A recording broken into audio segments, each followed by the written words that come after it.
ഇപ്പൊ ഞങ്ങളുടെ ജാസ്ലിയെ പോയി. ഇനി ഞങ്ങളുടെ ആർക്കും ഒന്നും പറ്റാതിരിക്കാൻ എന്തെങ്കിലും ചെയ്യാൻ പറ്റുക. എത്ര കുട്ടികളെ ഇവിടെ നടക്കണേന്ന്. ഇപ്പൊ നിങ്ങൾ കണ്ടത് ഒരു അധ്യാപിക തന്റെ പ്രിയപ്പെട്ട വിദ്യാർത്ഥിയുടെ മരണത്തില് അവർക്കുണ്ടായ വിഷമങ്ങളാണ് കാണിക്കുന്നത്.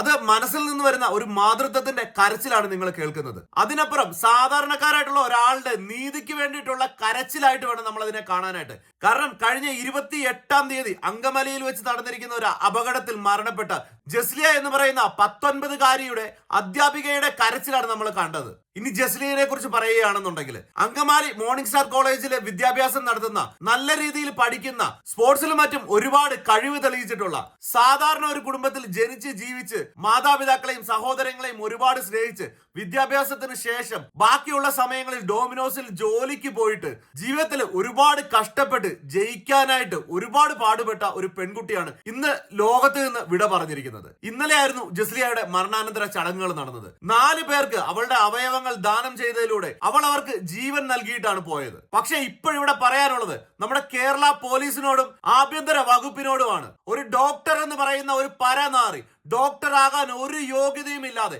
ഒരു പെൺകുട്ടിയെ വണ്ടി ഇടിപ്പിച്ച് നടുറോട്ടിലിട്ടിട്ട് അവളുടെ ജീവന് പുല്ലുവില പോലും കൽപ്പിക്കാതെ ഇരുട്ടിലേക്ക് ഓടി മറഞ്ഞ ഡോക്ടർ സിറിയക് എന്ന് പറയുന്ന അതിരമ്പഴ സ്വദേശിയായിട്ടുള്ള ഈ നായിന്റെ മോന്റെ ഫോൺ നമ്പർ, വണ്ടി നമ്പർ, അഡ്രസ്, ആധാർ, അത് ഇത് എല്ലാ തരത്തിലുള്ള വിവരങ്ങളും കിട്ടിയിട്ട് ഇന്ന് വരെയും കേരള പോലീസിന് ഇവരെ കണ്ടുപിടിക്കാനായിട്ട് സാധിച്ചിട്ടില്ല.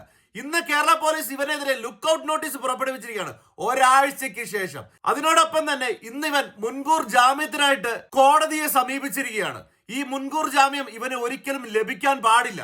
അങ്ങനെയൊന്നുണ്ടായാൽ ജസ്ലിയനെ പോലെയുള്ള സാധാരണക്കാരായിട്ടുള്ള ആളുകൾക്ക് കിട്ടുന്ന നീതി നിഷേധമായിരിക്കും അത്. നമുക്ക് ആ CCTV വിഷ്വൽസ് കണ്ടാൽ തന്നെ മനസ്സിലാവും. ഇത്രയേറെ വേഗതയിൽ വന്ന് ആ റോഡിന്റെ സൈഡിലൂടെ നടന്നുപോയ ആ പാവം പെൺകുട്ടിനെ അവൻ ഇടിച്ചു തെറിപ്പിച്ച് ഓടി രക്ഷപ്പെട്ടത്. ഒരു ജീവന്റെ വില മനസ്സിലാവാത്ത, കയ്യിൽ കാശുള്ളതിന്റെ അഹങ്കാരം കൊണ്ട് മാത്രം റോഡിലിറങ്ങി ഇതുപോലെയുള്ള തെണ്ടിത്തരം കാണിക്കാമെന്ന് കരുതുന്ന ഏതൊരാൾക്കും ഡോക്ടർ സിറിയക്കിന് കിട്ടുന്ന, ഡോക്ടർ എന്ന് വിളിക്കാൻ എനിക്ക് തോന്നുന്നില്ല, സിറിയക് എന്ന് പറയുന്ന ആ പരനാറിക്ക് കിട്ടുന്ന ശിക്ഷ ഒരു പാഠമായിരിക്കണം. ഇത് മാക്സിമം ഷെയർ ചെയ്യണം. ഇവനെതിരെ തക്കതായ ശിക്ഷ കിട്ടുന്നത് വരെ നമ്മളെ കൊണ്ട് സാധിക്കുന്ന ഇത് മാത്രമാണ്. അതുകൊണ്ട് നമ്മളത് ചെയ്യാന്നുള്ളതാണ്.